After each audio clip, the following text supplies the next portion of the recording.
Visualisation చేసేటప్పుడు proper visualisation రాదు. Disturbances వస్తూ ఉంటాయి, వేరే థాట్స్ వస్తూ ఉంటాయి, కొంతమందికి నెగిటివ్ థాట్స్ వస్తూ ఉంటాయి, ఎక్కువసేపు చేయలేము. ఇలా ఎన్నో రకాల ఇష్యూస్ని ఎదుర్కొంటున్న వాళ్ళు ఉన్నారు. సో విజువలైజేషన్ చేసేటప్పుడు ఫోకస్డ్గా ఎలా చేయాలి, నెగిటివ్ థాట్స్ రాకుండా ఎలా చేయాలి అనే విషయం గురించి ఇక్కడ నేను మాట్లాడబోతున్నాను. ఇందులో ఎందుకు విజువలైజేషన్ మీద ప్రాపర్గా ఫోకస్ చేయలేం, నెగిటివ్ థాట్స్ ఎందుకు వస్తాయి అనేది ఫస్ట్ పాయింట్. అలా రాకుండా ఏం మెథడ్స్ యూజ్ చేయాలి సెకండ్. మనం విజువలైజేషన్ చేసేటప్పుడు చేస్తున్న పొరపాట్లు ఏంటి థర్డ్ది. విజువలైజేషన్ ప్రాసెస్ అసలు ఎలా ఉండాలి, హౌ టు విజువలైజ్ అనేది. సో ఈ 4 విషయాల గురించి 4 కాన్సెప్ట్స్ గురించి ఇక్కడ మాట్లాడబోతున్నాను. ముఖ్యంగా నేను దీనికి సంబంధించిన విషయం మాట్లాడడానికి కారణం ఎవరంటే, ఒకరు అడిగారు, సుహాసిని గారు. ఆమెకి వెరీ స్పెషల్ థ్యాంక్స్ అండి. ఇప్పుడు ఈ వీడియో ఇది బయటికి వస్తుంది అంటే అందులో మీ పాత్ర ఉంది. మీరు అడిగిన దాని వల్లనే ఇది చేయడం జరుగుతుంది. సో నౌ ఫస్ట్ మనకు విజువలైజేషన్ చేస్తున్నప్పుడు ఎందుకు ఫోకస్ చేయలేము, లేదంటే నెగిటివ్ థాట్స్ ఎందుకు వస్తాయి. సింపుల్గా మనకి ఇన్ని సంవత్సరాల నుంచి మన మైండ్లో, మన సబ్ కాన్షియస్ మైండ్లో ఉన్నటువంటి ప్రోగ్రామింగ్ ఉంది కదా, ఓల్డ్ ప్యాటర్న్ అనేది అది జనరేట్ చేస్తుంటుంది ఆ ఐడియాస్ని. మనం వాటిని క్లియర్ చేయకుండా మనం కొత్త విషయాలని మీద ఫోకస్ చేయలేము అన్నట్టు. సో ముందు విజువలైజేషన్ చేసేటప్పుడు ఎవరైనా సరే గుర్తుపెట్టుకోవాల్సింది ఏంటంటే, మన ఓల్డ్ ప్యాటర్న్ ప్రస్తుతం ఉన్న మన గోల్ని విజువలైజ్ చేయడాన్ని డిస్టర్బ్ చేయకుండా చేయాలి అంటే ఆ క్లియరింగ్ మెథడ్స్ కొన్ని ఉంటాయి అన్నట్టు. ఆ క్లియరింగ్ మెథడ్స్ని మనం ముందు ప్రాక్టీస్ చేసి ఆ తర్వాత విజువలైజ్ చేయాలి. అందులో ఆ క్లియరింగ్ టెక్నిక్స్లో ఉన్న కొన్ని మెథడ్స్ని ఇప్పుడు చెప్తున్నాను. సో ఫస్ట్ నెగిటివ్ థాట్స్ రాకుండా ఫోకస్ పెరగాలంటే ఫస్ట్ మీరు విజువలైజ్ చేసే ముందు ఎప్పుడైనా సరే ఒక నోట్బుక్, పెన్ను తీసుకొని మీ మనసులో వస్తున్న థాట్స్ అన్నిటినీ కూడా రాస్తూ వెళ్ళండి. ఏ థాట్ వస్తే ఆ థాట్ రాస్తూ వెళ్ళండి. పాజిటివ్ అయినా, నెగిటివ్ అయినా, గుడ్ అయినా, బ్యాడ్ అయినా, ఏది ఉంటే అది ఆ థాట్స్ని కంప్లీట్గా రాస్తూనే వెళ్ళండి. ఇలా ఒక 15 మినిట్స్ పాటు ఒకవేళ పిచ్చి గీతలు గీయాలనిపిస్తే గీయండి. సో ఆలోచనలన్నింటినీ కూడా పేపర్ మీద పెట్టండి. ఎందుకంటే ఇప్పుడు మనకు లోపలికి వెళ్ళి వస్తున్న ఆలోచనలని మనం కంట్రోల్ చేయలేం, వాటిని యాక్సెప్ట్ చేయాలి, వాటిని చేయాల్సిందే. We have to let go of that thoughts. అప్పుడు ఏంటంటే ఓల్డ్ ప్యాటర్న్ అంతా క్లియర్ అయిపోతుంది. ఇప్పుడు మనము చెత్త డబ్బాలో కొత్త చెత్త వేయాలంటే పాత చెత్త మొత్తాన్ని క్లీన్ చేయకుండా కొత్తది వేయలేం. అంటే ఎగ్జాంపుల్ సరిగ్గా ఉందో లేదో తెలియదు కానీ, సో అంటే మన మైండ్లో ఉన్న ఎన్నో విషయాలు గతాన్ని ఖాళీ చేయకుండా భవిష్యత్తును సృష్టించడానికి కావాల్సిన ఊహ అనేది అంత ఈజీగా రాదు. సో కాబట్టి నెగిటివ్ థాట్స్ కానీ ఏ థాట్స్ అయినా సరే వస్తున్నప్పుడు రానివ్వండి, వచ్చినప్పుడు పేపర్ మీద రాస్తూ ఉండండి. అలా రాయడం వల్ల ఏమైతుందంటే మైండ్ క్లీన్ అయిపోతూ ఉంటుంది. ఇదొక థాట్. అంటే నేను ఒక 3-4 చెప్తాను, అందులో మీకు నచ్చిందని చేయండి. విజువలైజేషన్ చేసే ముందు ఇది చేయండి ఎప్పుడైనా. So first write your thoughts on paper. అది ఆ థాట్స్ని ఎవరికి చూపించాల్సిన అవసరం లేదు. కావాలంటే ఆ పేపర్ని మొత్తాన్ని కూడా ఏమంటారు చింపి పక్కన పెట్టేయచ్చు. ఏ థాట్స్ వస్తే ఆ థాట్ రాయండి, మొహాట పడకండి, దాన్ని ఎవరు చూడరు కాబట్టి. ఏది వస్తుంది, మంచిది చెడ్డది, పిచ్చి పిచ్చి గీతలు, ఓకే, ఇదొకటి. Write your thoughts on the paper. ఇది ఒక క్లియరింగ్ టెక్నిక్ అన్నట్టు. So second clearing technique for better visualization is gibberish meditation అని అంటారు. ఇది అద్భుతమైన టెక్నిక్. వీలైతే దీన్ని నీకు సపరేట్గా ఒక వీడియో చేసే ప్లాన్ కూడా ఉంది. సో జిబ్బరిష్ మెడిటేషన్ అంటే ఏంటంటే, డోర్స్ మొత్తాన్ని క్లోజ్ చేసుకుని ఒక రూమ్లోకి వెళ్ళి డోర్స్ అన్ని క్లోజ్ చేసుకోండి. ఇప్పుడు పెన్ను, పేపర్ తీసుకొని రాస్తారు కదా, అది అవసరం లేకుండా నోట్లోకి వెళ్ళి ఏ మాటలు వస్తే ఆ మాటల్ని, పిచ్చి పిచ్చి మాటల్ని, అర్థం లేని మాటలు అన్నిటినీ కూడా వాగండి. ఓకే, జనరల్గా మనం విజువలైజ్ చేసుకోలేకపోవడానికి కారణం ఏంటంటే మన సప్రెస్డ్ ఎమోషన్స్ అన్నట్టు. ఎన్ని రోజుల పాటు మనం ఏ రకంగా ఉండాలనుకుంటున్నామో ఆ రకంగా ఉండలేక, సో మనము ఎన్నో విషయాలు లోపల అణిచిపెట్టినాం. ఆ అణిచిపెట్టిన అన్ని కూడా మనం మంచి విషయాలు చేసేటప్పుడు ఆటోమేటిక్గా వస్తాయి. మనం వాటిని కంట్రోల్ చేయొద్దు, వాటిని బయటికి పంపించాలి. ఇప్పుడు మనం బోర్ వేసేటప్పుడు ఫస్ట్ మడ్ వాటర్ వస్తుంది. ఆ మడ్ వాటర్ మనకు వద్దు కదా అని కంట్రోల్ చేస్తే మంచి వాటర్ రావు. అందుకే ఆ మడ్ వాటర్ని మొత్తాన్ని కూడా మనము యాక్సెప్ట్ చేయాల్సిందే. మడ్ వాటర్ ముందు పోవాలి, పోయిన తర్వాత మనకు మంచి వాటర్ వస్తాయి. అంటే బురద నీళ్ళు పోయిన తర్వాతనే మంచి నీళ్ళు వచ్చినట్టు ఈ లోపల మనకు ఆ సప్రెస్డ్ ఎమోషన్స్ అన్ని కూడా నెగిటివ్ థాట్స్ ఫామ్ లో వస్తాయి. నిజానికి అవి ఆ నెగిటివ్ థాట్స్ రావడము, భయం వేయడం అనేది ఒక రకంగా చాలా మంచిది. సో మీరు when you are sensing that negative thought, when you are sensing that negative feeling, you are going the right way, మీరు సరైన దారిలో వెళ్తున్నారని అర్థం. సో ఆ నెగటివ్ థాట్స్ వచ్చినప్పుడు ఇలాంటి మెథడ్స్ ద్వారా మీరు హ్యాండిల్ చేయడం మొదలు పెడితే కొద్ది రోజుల తర్వాత you see a tremendous changes in your life అన్నట్టు. సో రూమ్లోకి వెళ్ళి డోర్స్ అన్ని వేసుకొని ఇష్టం వచ్చినట్టు వాగండి.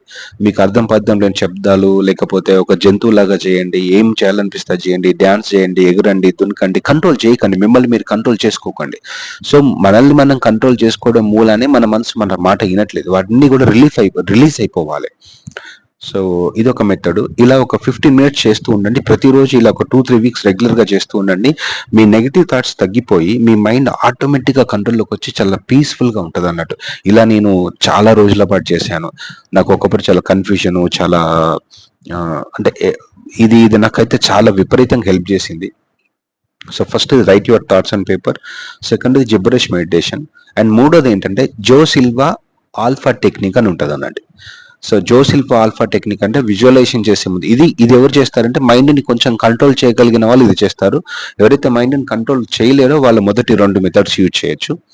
సో మూడోది జో సిల్వా మైండ్ టెక్నిక్. జో సిల్వా మైండ్ టెక్నిక్ ఏంటంటే అలా ప్రశాంతంగా కూర్చొని విజువలైజేషన్ చేసే ముందు కళ్ళు మూసుకొని 100 నుంచి 1 వరకు నెమ్మదిగా ఒక్కొక్క నెంబర్ని కౌంట్ చేయండి. 100 మధ్యలో ఒక 2 సెకండ్స్ గ్యాప్ ఇచ్చి, ఆ 2 సెకండ్స్ గ్యాప్ ఉన్నప్పుడు ఆ గ్యాప్ మీద ఫోకస్ చేయండి.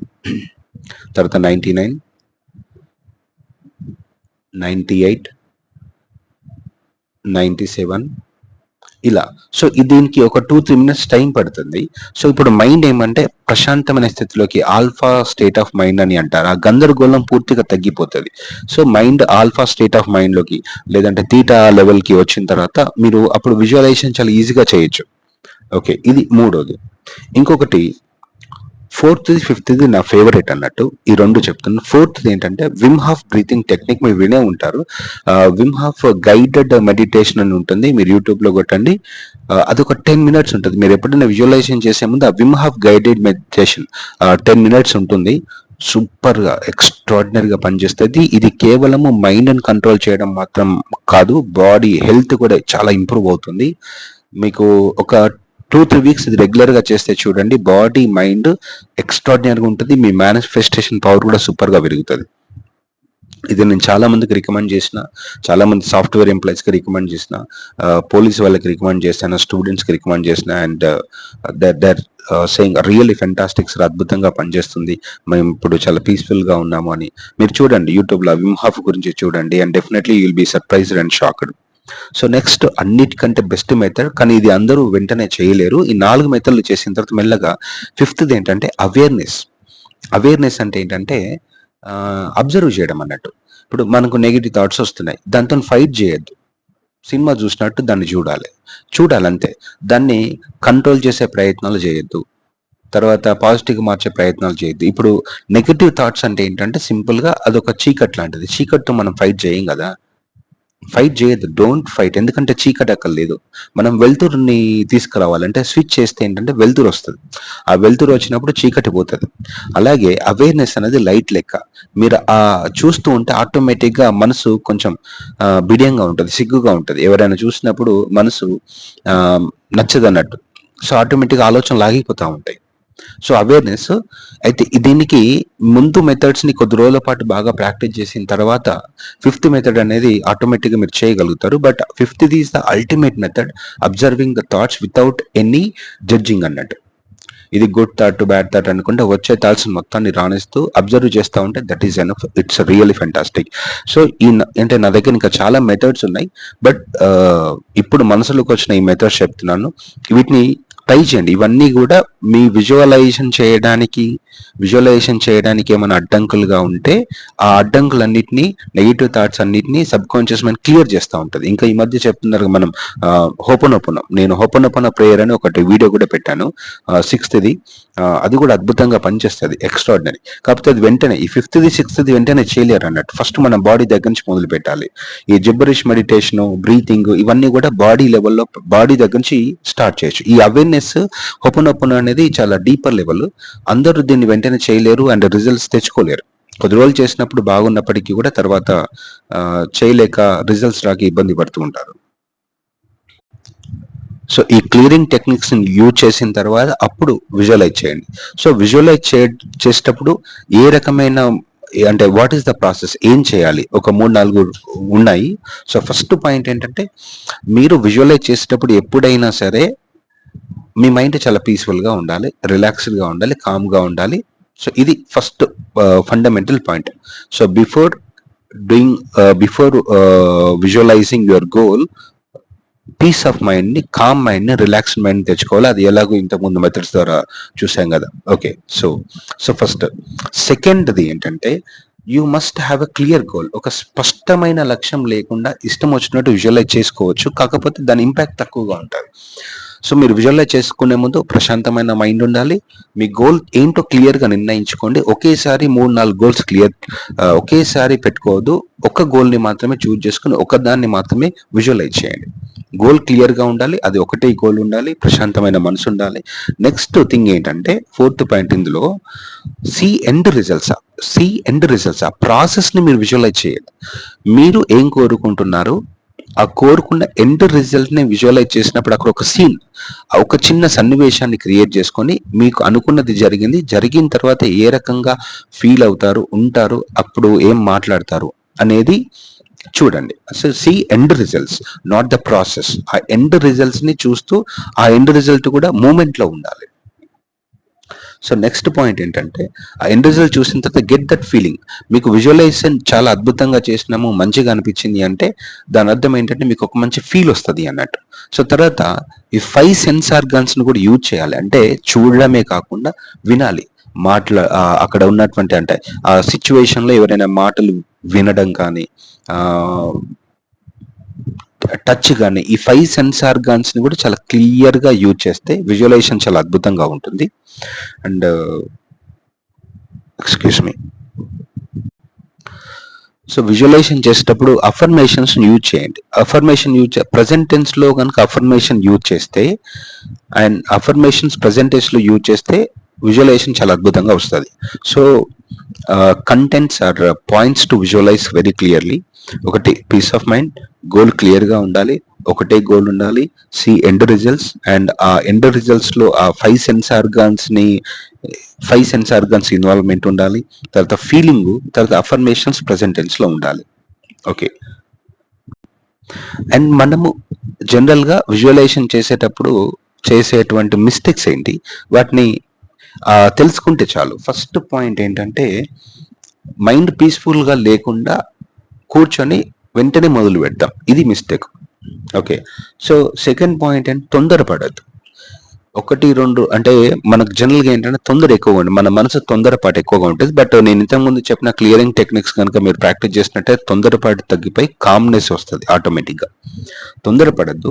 అండ్ కొంతమందికి వారం రోజులకే రిజల్ట్ వస్తుంది, కొంతమందికి 3 రోజులకే రిజల్ట్ వస్తుంది, కొంతమందికి 10 రోజులు చేసినా రాదు. వాళ్ళు కాస్త ఓపికతో ఉండాలి. ఎందుకంటే కొంతమందికి తొందర ఎందుకు వస్తుందంటే, వాళ్ళ సబ్ కాన్షియస్ మైండ్ లో వాళ్ళు పెరుగుతున్న ప్రాసెస్ లో నెగిటివ్ ప్రోగ్రామింగ్ తక్కువగా ఉన్న వాళ్ళకి విజువలైజేషన్ చాలా అద్భుతంగా పనిచేస్తుంది.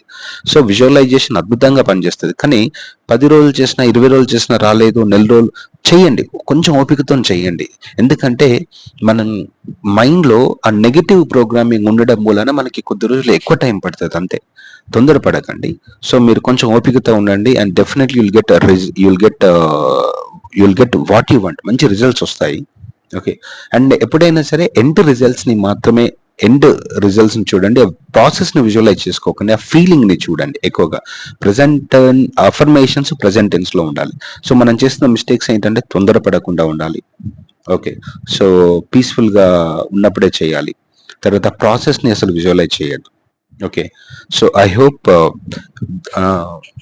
విజువలైజేషన్ కి సంబంధించినటువంటి కొంత ఇన్ఫర్మేషన్ ని ఇచ్చాను అనుకుంటున్నాను, మీకు ఉపయోగపడుతుందని అనుకుంటున్నాను.